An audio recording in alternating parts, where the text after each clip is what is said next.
El pozo de las luciérnagas. Donde mueren los dragones de Jade. Libro 1. Luisa Ferro. Para mi madre, Ana, diestra en la lucha y la supervivencia. Para los servicios del área de ginecología oncológica, oncología y oncología radioterápica del Hospital Universitario de Fuenlabrada. En especial, a las doctoras Blanca Ludeña Martínez y Laura Rodríguez La Justicia. Esta novela está ambientada en la China imperial, Imperio Medio o Edad de Oro de China, cuando gobernaba la dinastía Song del Sur o Song Meridional, 960-1279. La acción coincide con las últimas 2 décadas de las incursiones mongolas, de las 4 que fueron en total, que se llevaron a cabo para conquistar el Imperio del Centro, el único territorio de la etnia Han a salvo del dominio de Kublai Khan, nieto de Genghis Khan. Con un elenco de más de 30 personajes históricos y otros tantos de ficción, El Pozo de las Luciérnagas llevará al lector desde la capital del Imperio del Centro hasta el último reducto donde los supervivientes de la dinastía Song del Sur buscaron refugio para huir del asedio al que fueron sometidos por los mongoles, la isla de Yaishan.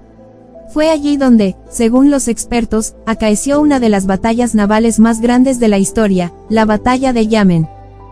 Esta es, por tanto, una novela contada desde el punto de vista chino, el bando perdedor. Para la romanización, tanto de los nombres propios chinos como de topónimos o localismos, he utilizado los sistemas Wade, Giles y Pinyin. Asimismo, he respetado algunos nombres propios o comunes tal y como los hallé en mis búsquedas.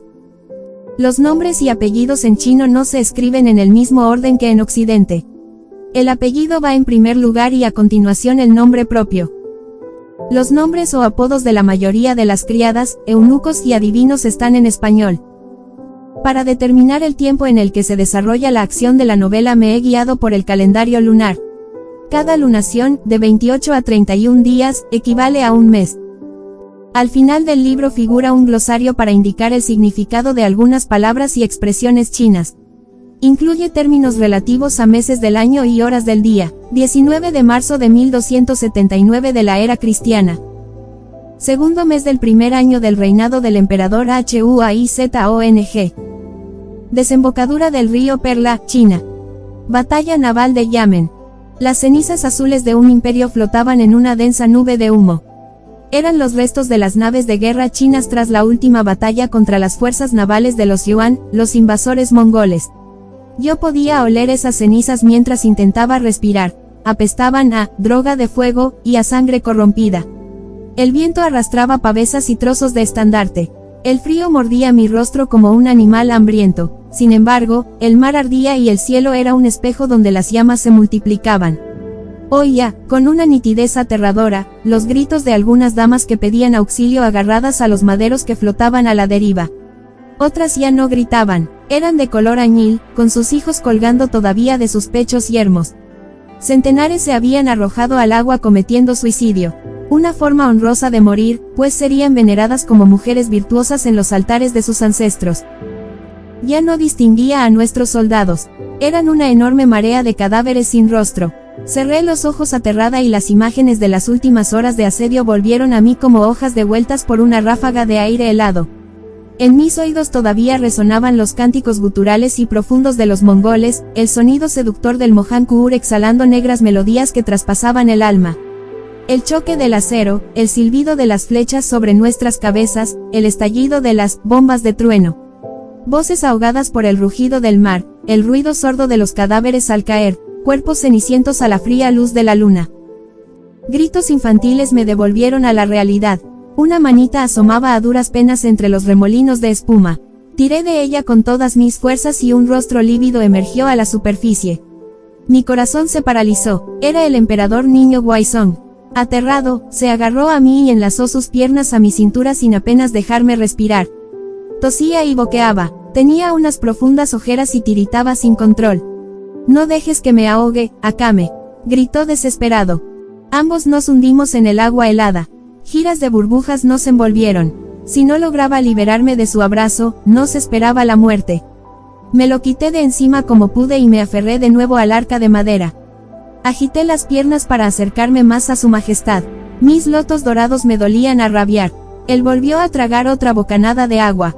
Estaba exhausto, pero logró alcanzar la cola de mis túnicas de seda, que flotaban hinchadas. Agarraos fuerte al baúl, supliqué. Notaba que el arcón se hundía cada vez más. Por unos instantes, sumidas en la niebla, me pareció escuchar voces entrecortadas por el viento. Señor de los 10.000 años, Su Majestad Imperial. Iban y venían como los sonidos estridentes de los cuernos de batalla del enemigo. Herían a Victoria. El emperador niño me miró con los ojos idos, ajeno a la corriente que no zarandeaba y a las voces traidoras que lo reclamaban para darle muerte. Si lo encontraban, clavarían su cabeza en una pica y la exhibirían ante Kublai Khan. En la mirada del Hijo del Cielo pude ver el terror, el miedo cerval que se apodera de aquellos que creen que van a morir con absoluta certeza. He visto ese mismo miedo reflejado en los ojos de los soldados después de varias semanas de asedio. Lo he visto en los enfermos desahuciados, en las mujeres con un mal parto, en los ancianos a los que les ha llegado su hora.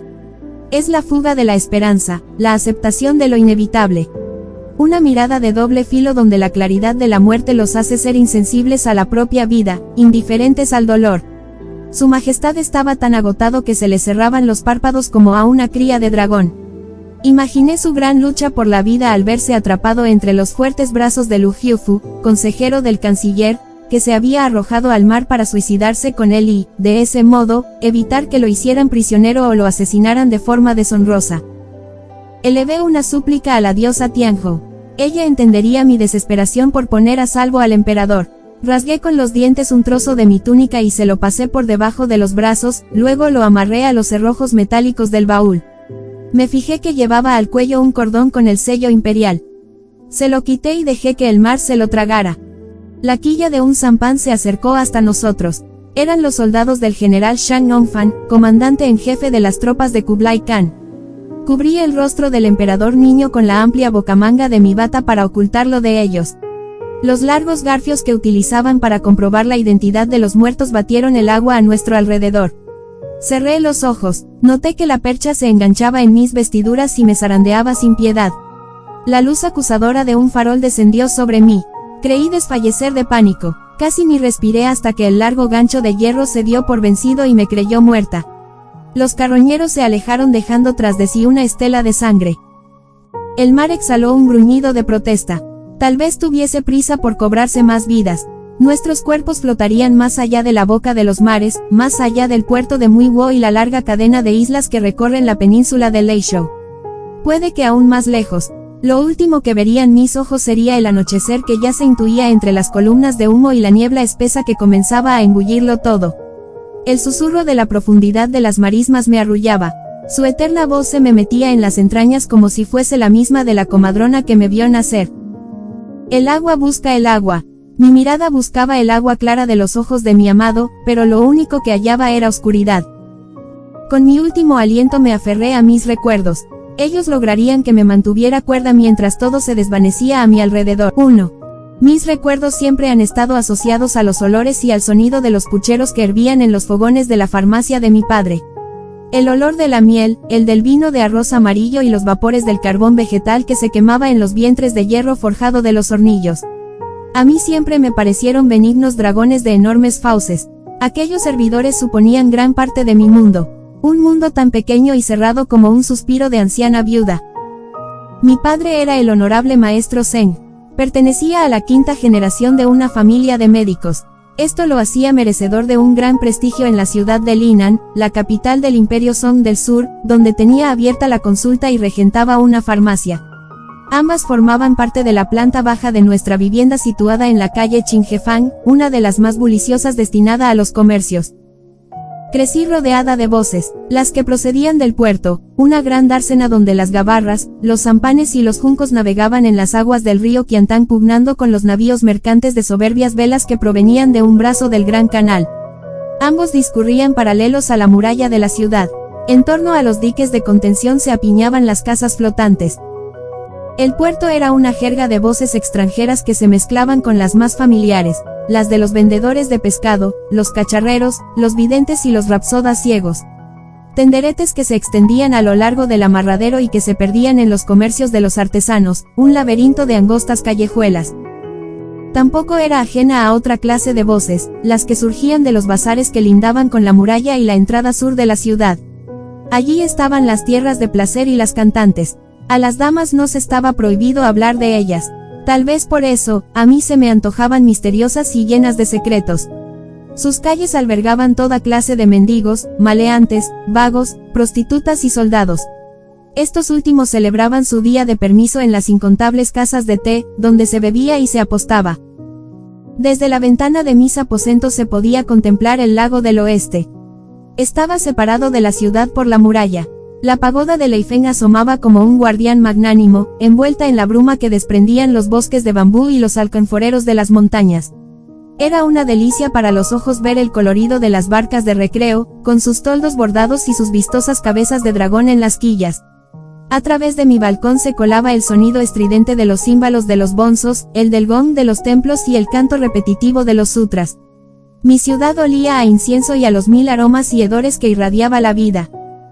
La farmacia de mi padre tenía en la entrada una enorme portada de piedra adornada con dragones y cabezas de león, donde colgaba un letrero de madera de cedro con el nombre de la botica, Farmacia del Pez de Oro, escrito en elegantes caracteres rojos.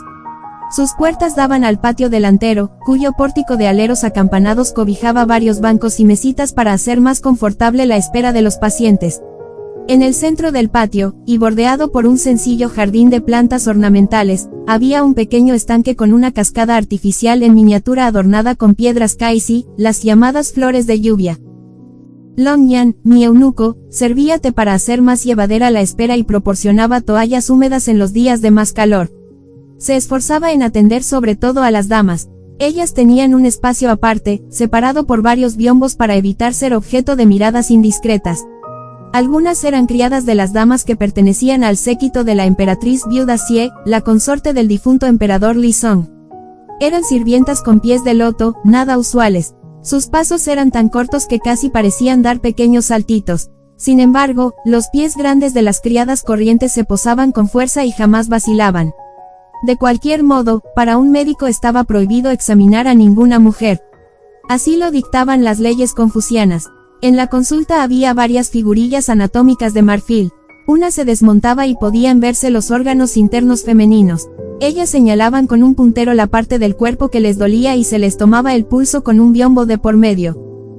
Yo miraba con admiración a las damas desde mi escondrijo. Y parte de aquel entusiasmo se lo debía a Longyan, que solía contar historias sobre la corte a las concubinas de mi padre.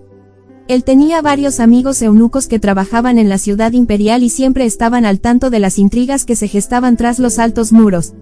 No era raro que, cada semana, tras la visita que solía hacer a un eunuco llamado Avispa, nos hiciera una relación de todo lo que había acontecido. La emperatriz viuda se ha encargado que le traigan desde Japón unos botones de plata con incrustaciones de ámbar. Según las modistas imperiales, son de un gusto exquisito y los llevará en la capa que estrenara en la fiesta de los faroles. Hizo una pausa ante las exclamaciones de asombro de las concubinas. Luego prosiguió, Avispa también me ha contado que ya han llegado las nuevas telas de seda para las damas de compañía. Hubo un revuelo increíble por una pieza de brocado. Todas la querían. La emperatriz Quan en persona tuvo que poner orden porque ni el jefe de eunucos podía con ellas. Imaginad, señoras, el terrible lío que se formó. Aquellos chismes hacían las delicias de las dos concubinas y la esposa oficial de mi padre. Yo aprovechaba que estaban entretenidas para escabullirme, pero siempre era seguida de cerca por Luna de Plata, la criada de Longyan, que apenas era unos años mayor que yo. Era para mí una costumbre, pues desde que comencé a dar mis primeros pasos me escapaba de las habitaciones interiores destinadas a las mujeres de la casa y bajaba a la farmacia. Me maravillaba contemplar las altas alacenas con los tarros de porcelana alineados contra la pared, las hileras de cajones con los nombres de las hierbas escritos en una exquisita caligrafía. Sacos de arpillera repletos de herbajes de toda calaña y condición. Jaulas con serpientes, sapos, tortugas, gusanos de seda, nidos de golondrina, cerones a rebosar de hongos y raíces de ginseng. Me encantaba colarme en los laboratorios donde los hornillos funcionaban sin interrupción y recrearme con las tajaderas de piedra y los cortadores de afiladas hojas, cuyo sonido me era tan familiar como el olor que emanaban las molineras al convertirlas en polvo.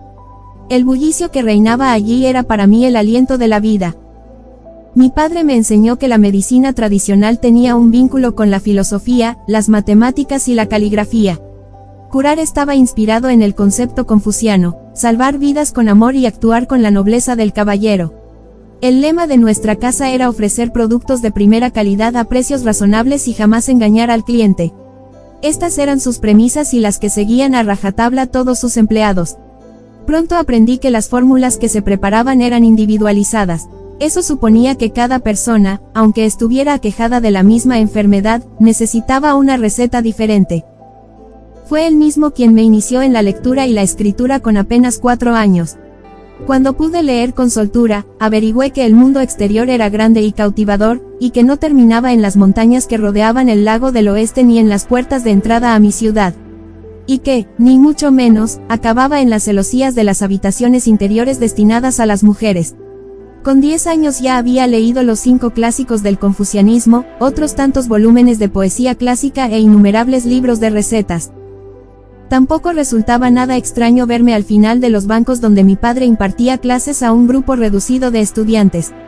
Desde allí escuchaba y aprendía, a pesar de que los conocimientos de medicina no se transfieren a las hijas, sino a los hijos, aunque era común que se les enseñaran a las nueras, siempre y cuando los descendientes masculinos no desearan dedicarse al oficio.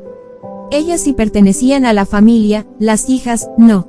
Nosotras, al casarnos, pasábamos a formar parte del linaje de nuestros maridos.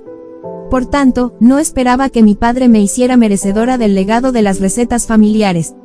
Cierto que yo era su única descendiente y había recibido una buena educación, pero él todavía podía tener hijos varones, dado que disponía de 2 concubinas, una de ellas todavía en edad fértil. Aún así, yo no era del todo ajena a esas fórmulas. Había presenciado muchas veces cómo las elaboraba y, en secreto, comencé a recabar los ingredientes en un librillo que guardaba a buen recaudo en el escritorio de mi gabinete de leer, ubicado en una de las pagodas del jardín de los aposentos interiores. Era conocedora de que jamás tendría un aprendizaje formal y que tampoco me estaría permitido acudir a una escuela de medicina por ser mujer. No obstante, sentía fascinación por el oficio de mis antepasados y grandes deseos de aprender. Tal vez por eso no fui consciente de las graves limitaciones que ello me reportaría en el futuro. Era testaruda, impetuosa y difícil de doblegar. Al menos eso me repetía madre hasta la saciedad, desde mi más tierna infancia. No eres un varón, Akame. Las damitas no pueden corretear por ahí como los potrillos. Hablaré seriamente con tu padre para que te prohíba entrar en la botica. O, mejor, reprenderé a tu eunuco con 10 latigazos, a ver si ceja en su empeño de alentar tus ensoñaciones.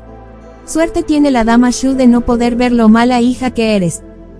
De todas las consortes de mi padre, la dama Shu fue la única que le había dado descendencia viva. Por desgracia, murió al darme a luz. Aunque no hubiese sido así, la esposa oficial, la dama Lin, tenía derecho a criarme como si fuera su propia hija, ya que ostentaba el puesto de mayor rango entre las mujeres. Mi educación corría por su cuenta, sobre todo en lo concerniente a las labores del hogar. El aprendizaje en el bordado cobraba especial importancia para nosotras, si bien no estaba mal visto que aprendiéramos algo de caligrafía y dibujo. Sin embargo, nos inculcaban que nuestro destino estaba escrito y que debíamos obedecer las tradiciones. Entre ellas estaban las 3 obediencias: una mujer debe obediencia a su padre. Luego, al casarse, obediencia al marido y, cuando éste fallece, obediencia al hijo, y las 4 virtudes: el don de la palabra, la apariencia, las labores del hogar y la castidad. La cualidad de ser virtuosas no era una elección. Según nuestra doctrina, nacer mujer siempre era un castigo por los pecados cometidos en vidas anteriores y conllevaba no ser amadas. No merecíamos serlo. Nuestro único fin era concebir hijos varones y servir a un esposo. Y una buena esposa jamás debía entrometerse en los asuntos de su marido. Los hombres deben ocuparse de las cuestiones de fuera de casa, y las mujeres de las de dentro del hogar. Desde niñas nos repetían que éramos una carga para los padres, pues debían alimentarnos y educarnos para otra familia. Una vez casadas, vivíamos en casa de nuestro esposo, pasábamos a ser parte de su clan y debíamos obediencia absoluta a él y a nuestra suegra. Como no pude conocer a mi madre natural, la dama Shu, las esposas de mi padre solo me contaron que su ataúd salió de la casa familiar por una puerta secundaria, como correspondía a una concubina de bajo rango, pues únicamente el féretro de la primera esposa puede hacerlo por la principal. Longyan, sin embargo, me contó el pasado de mi madre cuando comencé a hacer preguntas sobre ella. Me explicó que antes de ser la concubina de mi padre, lo había sido del general Wu Wan. Este falleció en una de las campañas militares de los Song del Sur. Tenía 18 concubinas con sus respectivas criadas, y 3 eunucos que se ocupaban de ellas. Su esposa oficial, la dama Wu Yao, madre de sus 2 únicos descendientes varones, se hizo cargo de la herencia. Eso le daba derecho a disponer del futuro de las concubinas de su marido y de las hijas de estas. Podía venderlas como esclavas o como flores a un burdel u ordenar que se retiraran a un convento budista para que su manutención no supusiera un gasto. Este hubiese sido el destino de mi madre de no haber ordenado a Longyan, que por entonces era uno de los eunucos del fallecido general, que fuera a hablar con mi padre, al cual conocía por ser el médico de la familia. Él le suplicó que la tomara como concubina para así impedir su fatal destino a manos de la vengativa primera dama del militar. Padre se apiadó de ella conmovido por el amargo sino que le esperaba y accedió de buen grado a la proposición. Gracias a los dioses, la viuda Wu aceptó la oferta que le propuso mi padre, una generosa cantidad de piezas de plata, media docena de gansos y varios rollos de seda. No obstante, impuso un requisito, que se llevara también al eunuco que había mediado en la negociación. Lo consideraba un traidor y un espía. No en vano el dicho popular reza, jamás te fíes de un eunuco. Aprovechó la ocasión para deshacerse de él. Desde entonces, Longyan pasó a ser el servidor personal de mi madre natural hasta la muerte de esta. Después lo heredé yo. Era a la dama Lin a la que tenía que llamar madre, así lo ordenaba la tradición. Sin embargo, Longyan había cuidado de mí desde que nací y le tenía un gran cariño. Tanto que yo solía decir que tenía 3 madres, la dama Shu, la dama Lin y mi adorado Longyan. Nunca le importó que lo llamara con un nombre de fruta. Yo tenía 2 años cuando lo motejé así por primera vez. Él tenía 18. Imagino que se me ocurrió ese apodo al observar en él cualidades muy parecidas a las de esa jugosa fruta, pues era muy dulce y desprendía un delicado aroma a rocío de Meiji. Solía perfumarse igual que una anciana dama. También se cuidaba el cutis con polvos de jazmín y mantenía una palidez de nácar gracias a las infusiones de osmanto que tomaba a diario. Poseía una belleza exótica que no pasaba desapercibida para nadie.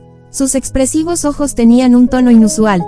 Eran del color de la miel y tan cambiantes que el mote Longyan, ojos de dragón, le quedaba como un sombrero con alas a un emperador.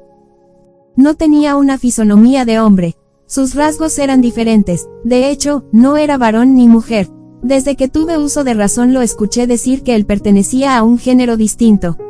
No tenía barba, su piel era fina, su nuez apenas se apreciaba y poseía una voz aguda, pero preciosa para el canto. A los que eran como él se los llamaba Tong Jing, muchacho puro, pues fueron castrados de forma absoluta siendo todavía muy niños. Muchos opinaban que los Tong Jing jamás crecían por dentro y que eran niños eternos, altaneros, caprichosos, con tendencia al mal humor y, sobre todo, mentirosos. Otros, sin embargo, los consideraban seres demoníacos, ya que no eran masculinos ni femeninos. En el caso de Longyan, nada menos cierto. Él era alegre y afectuoso y siempre ideaba 1000 maneras de entretenernos con sus canciones, su música o sus leyendas. Nadie como él para llevar las cuentas de la casa, manejar a los criados y contener las iras y enredos de las esposas de mi padre. Longyan fue castrado a la edad de 10 años.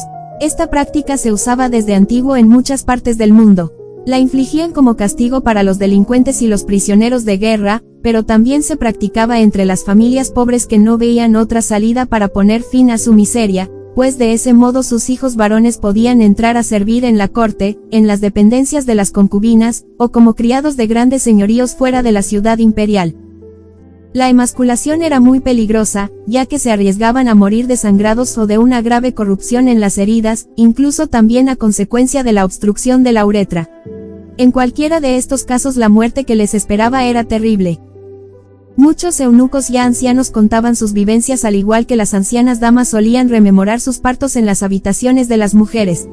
Hablaban entre ellos, pero jamás delante de extraños. Los ajenos, a su vez, se guardaban de comentar en presencia de eunucos nada relacionado con esta práctica, pues era considerada tabú. Cuando tuve la edad suficiente como para no espantarme, se me presentó la ocasión de leer sobre ella en uno de los libros de mi padre. La practicaba un especialista, que solía ser barbero. Emborrachaba al paciente para mitigar en lo posible el dolor. Tras ser sujetado por 4 hombres, se procedía a un vendado prieto en el vientre y en la parte alta de los muslos. Acto seguido, se seccionaban los testículos desde su base, de un corte rápido y limpio, con un cuchillo curvo. Se efectuaba la misma operación con el tallo de jade. Luego se procedía a introducir una cánula de plomo en el conducto urinario, que había quedado al aire tras la castración, para que no se cerrara y el paciente pudiera expulsar la orina. Por último, se cauterizaban las heridas con cenizas calientes y se colocaba sobre ellas un emplasto de pimienta y sésamo, el cual se sellaba con cera. La cánula debía permanecer puesta durante 3 días, en los cuales el sujeto tenía prohibido hacer pis. Transcurrido ese tiempo, se le permitía orinar. Esa era la señal definitiva de que se salvaría. Otros no superaban esa fase y morían con la vejiga reventada, entre terribles dolores. La gran mayoría de los eunucos guardaban su pao o tesoros de la virilidad en un tarro de barro sellado con cera para que al morir los enterraran con él, o dejaban dicho antes de su muerte que les cosieran el despojo, pues según la doctrina taoísta ningún hombre puede entrar incompleto en el cielo. Al año más o menos de haber sido emasculados, ya eran capaces de controlar sus micciones. De no hacerlo, eran castigados por sus amos. Se los sometía al látigo o a la vara de cerezo. Algunos morían a consecuencia de las heridas de los latigazos o quedaban lisiados de por vida. Por eso, muchos solían llevar paños atados a la cintura, para evitar que esas pérdidas de orina se hicieran visibles en los momentos más inoportunos. También se perfumaban en exceso para enmascarar en lo posible el hedor. Muchos eunucos sufrían grandes humillaciones por esta cuestión. Longyan entró a servir en casa del general Wu Wan poco después de su operación. Fue objeto de una férrea disciplina por parte del eunuco jefe. Le inculcó todo su saber. Así se crió y se formó. Su espalda surcada por las cicatrices del látigo era el testigo mudo de todo el dolor acumulado a lo largo de los años. Él siempre se quejó de que nadie le dio a elegir si quería convertirse en eunuco. Su familia eligió por él. Una familia a la que, después de ser castrado, jamás volvió a ver.